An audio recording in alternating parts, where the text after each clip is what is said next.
Assalamualaikum warahmatullahi wabarakatuh. Salam dan bahagia. Pada pertemuan kali ini, kita akan membahas mengenai pengertian dan karakteristik karya tulis ilmiah. Materi pertemuan kali ini dibagi menjadi 3 bagian. Yang pertama pendahuluan, yang kedua pengertian karya tulis ilmiah, dan yang ketiga karakteristik karya tulis ilmiah. Yang pertama, di bagian pendahuluan ini, kita akan membahas mengenai keterampilan berbahasa. Keterampilan berbahasa yang diterima oleh seseorang secara berurutan, yaitu yang pertama adalah keterampilan menyimak. Ini seperti seorang anak yang baru lahir, yang baru berusia beberapa bulan, dia akan belajar menyimak terlebih dahulu. Menyimak bahasa orang-orang yang berada di sekitarnya. Kemudian, keterampilan yang kedua adalah keterampilan berbicara. Jadi setelah menyimak, seorang anak akan belajar berbicara. Kemudian, setelah berbicara, seorang anak akan belajar membaca. Membaca mulai dari huruf, suku kata, membaca kata, dan seterusnya. Kemudian, yang keempat adalah menulis. Jadi ini adalah 4 keterampilan berbahasa yang diterima oleh seseorang secara berurutan. Yang pertama menyimak, kedua berbicara, ketiga membaca, dan keempat menulis. Keterampilan menyimak dan berbicara ini termasuk keterampilan berbahasa lisan. Sedangkan keterampilan membaca dan menulis ini termasuk keterampilan berbahasa tulis. Selanjutnya, apakah yang dimaksud dengan menulis? Ya, menulis adalah kegiatan seseorang dalam menyampaikan ide, gagasan, atau fenomena kepada diri sendiri ataupun orang lain melalui berbagai lambang atau simbol bahasa tulis. Dari pengertian menulis ini, kita bisa melihat hal-hal pokok dalam menulis. Yang pertama adalah seseorang, kegiatan seseorang. Nah, seorang ini siapa? Seorang ini adalah penulisnya. Yang kedua adalah ide, gagasan, atau fenomena. Apa yang ditulis. Kemudian yang ketiga, diri sendiri ataupun orang lain, atau sasarannya, untuk siapa ide, gagasan tersebut. Kemudian yang keempat itu lambang atau simbol bahasa tulis. Jadi ada 4 hal pokok dalam kegiatan menulis. Yang pertama penulis, yang kedua ide atau gagasan, yang ketiga sasaran, dan yang keempat adalah simbol atau lambang bahasa tulis. Sejarah mencatat, sejarah Mesir kuno pada tahun 300 sebelum Masehi itu baru bisa terungkap pada tahun 1799 atau sekitar 2000 tahun setelahnya. Mengapa? Karena orang Mesir kuno saat itu menulis di sebuah batu. Ini ya. Jadi saat itu pada tahun 1799 seorang serdadu Perancis itu menemukan sebuah batu bertulis di dusun Rosetta tidak jauh dari Sungai Nil. Bayangkan apabila orang-orang Mesir pada 300 sebelum Masehi itu tidak menulis, apakah seorang serdadu Perancis itu bisa menemukan sebuah batu bertulis? Tentu saja tidak. Bayangkan apabila orang-orang Mesir pada saat itu tidak menuliskan peradabannya. Apakah sejarah Mesir kuno dapat terungkap? Tentu saja tidak. Dari sini kita dapat membuat sebuah kesimpulan bahwa majunya sebuah peradaban dapat diukur salah satunya dari tulisan. Jadi ini adalah salah satu pentingnya menulis. Mari menulis, dan di perkuliahan kita 1 semester ke depan kita akan belajar mengenai karya tulis ilmiah. Mari belajar bersama untuk menulis ilmiah. Apa itu menulis ilmiah? Manakah yang termasuk menulis ilmiah? Baik, ini ada beberapa kegiatan yang termasuk menulis ilmiah dan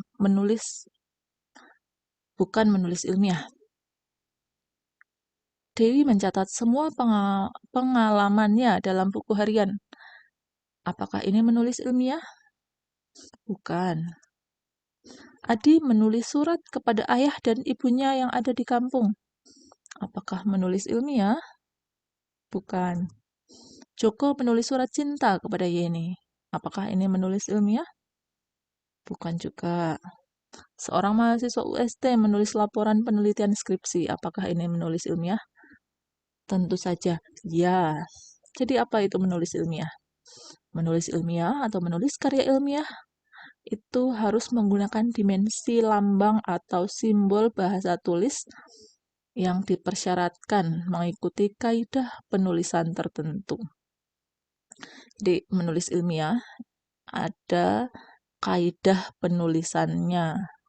Apa saja kaidah penulisannya? Yang pertama adalah kaidah universal.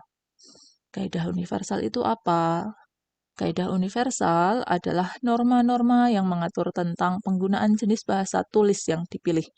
Misalnya, kita menulis di negara Indonesia menggunakan bahasa Indonesia. Tentu saja kita harus menggunakan kaidah bahasa Indonesia yang baik dan benar.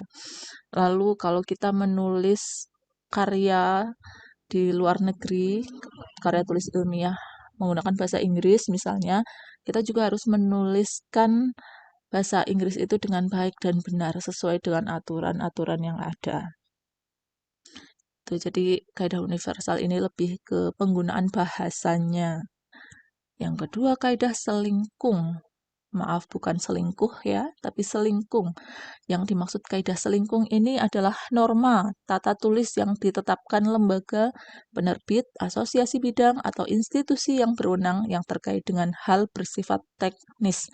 Jadi ini terkait dengan selingkung, di mana lingkungannya ditulis, di mana karya tulis itu ditulis lebih bersifat teknis. Misalnya karya tulis ini ditulis untuk FKIP UST, skripsi untuk FKIP UST, maka ada panduannya.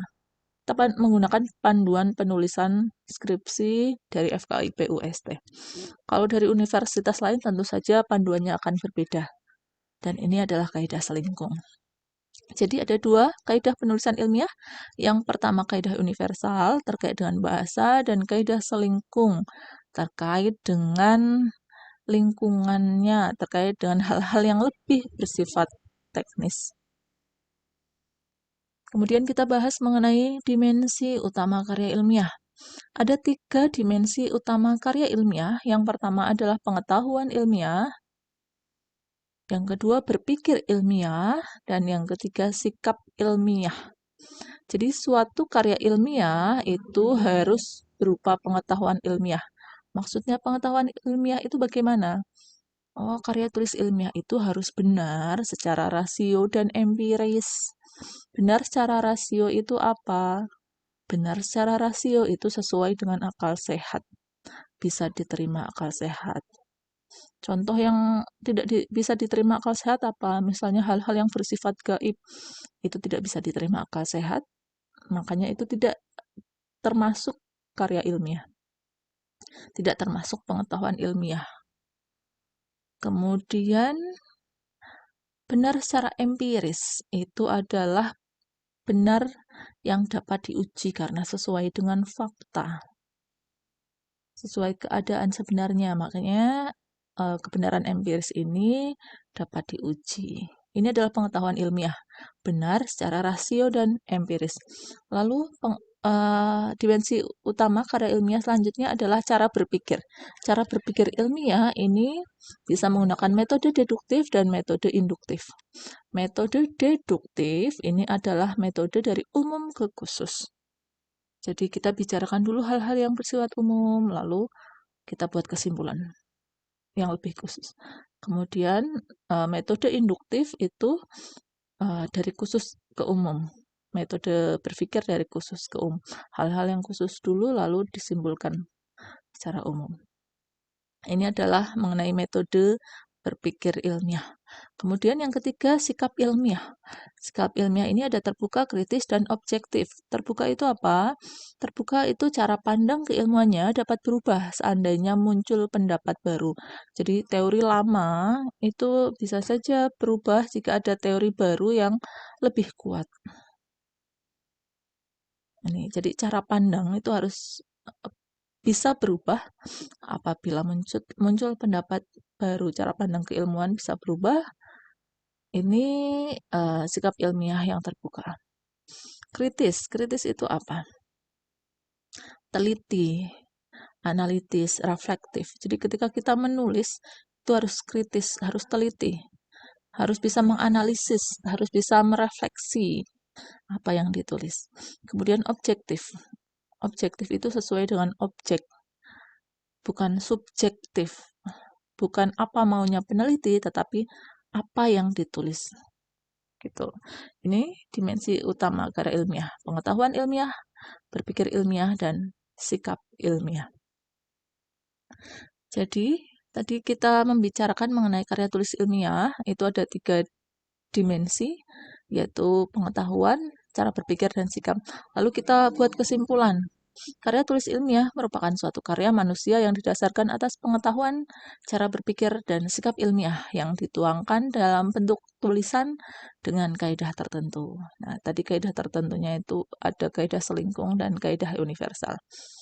Ini ya, jadi karya tulis ilmiah adalah pengetahuan, cara berpikir, dan sikap yang dituliskan dalam bentuk tulisan dengan kaidah tertentu.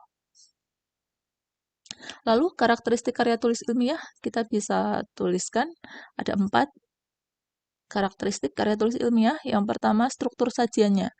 Karya tulis ilmiah itu disajikan secara sistematis. Kalau tidak sistematis bukan karya tulis ilmiah. Kalau acak-acakan itu bukan karya tulis ilmiah. Mungkin catatan Anda kalau yang acak-acakan itu tidak sistematis, berarti itu bukan karya tulis ilmiah. Tapi kalau karya yang dituliskan secara sistematis, itu adalah karya tulis ilmiah. Kemudian menggunakan format penulisan tertentu. Jadi contohnya tadi menggunakan panduan. Misalnya skripsi ditulis menggunakan panduan penulisan dari FKIP UST. Jadi itu format penulisannya dari situ. Jadi struktur sajiannya itu sistematis dan ada formatnya. Kemudian yang kedua itu substansi atau isinya. Isinya itu menyajikan persoalan yang penting. Permasalahan yang diangkat itu penting. Kalau tidak penting tidak perlu dibahas di karya ilmiah. Tidak perlu ditulis sebagai karya tulis ilmiah. Kemudian sikap penulis itu objektif. Tidak subjektif. Kalau subjektif itu apa maunya penulis, menurut kehendak penulis, tetapi kalau objektif itu apa adanya, sesuai dengan fakta. Kemudian yang keempat, penggunaan bahasa. Bahasanya itu bahasa prosa, bukan bahasa puisi. Kemudian bahasanya benar dan baku, menggunakan kalimat berbentuk pasif. Ini khususnya kalau karya tulis ilmiah deskripsi itu lebih baik menggunakan bahasa kalimat berbentuk pasif itu karena agar lebih objektif, tidak subjektif. Kalau kalimat-kalimat berbentuk aktif itu lebih subjektif kesannya. Ya, jadi ini adalah 4 karakteristik karya tulis ilmiah. Yang pertama, struktur sajian. Yang kedua, substansi. Yang ketiga, sikap penulis. Dan yang keempat adalah bahasa yang digunakan. Kita buat kesimpulan. Kita bahas mengenai yang pertama, pengertian karya tulis ilmiah. Dan yang kedua, karakteristik karya tulis ilmiah. Jadi, karya tulis ilmiah adalah karya manusia yang didasarkan atas pengetahuan, cara berpikir, dan sikap ilmiah yang dituangkan dalam bentuk tulisan dengan kaidah tertentu. Dan karakteristik karya tulis ilmiah bisa dilihat dari struktur sajian, substansi, sikap penulis, dan penggunaan bahasa. Baik, terima kasih teman-teman. Itu yang kita bahas mengenai pengertian dan karakteristik karya tulis ilmiah. Mari kita belajar bersama untuk menulis ilmiah. Seperti kata Al-Ghazali, bila kau bukan anak raja, juga bukan anak ulama, maka menulislah. Jadi kita belajar bersama untuk menulis. Ini Imam Al-Ghazali, seorang ulama, ahli pikir, ahli filsafat, yang banyak memberi sumbangan bagi perkembangan kemajuan manusia. Ini bukan Al-Ghazali artis ya, ini seorang ulama, ahli pikir, ahli filsafat. Baik, begitu yang kita bahas pada pertemuan kali ini. Terima kasih. Cukup sekian. Wassalamualaikum warahmatullahi wabarakatuh. Salam.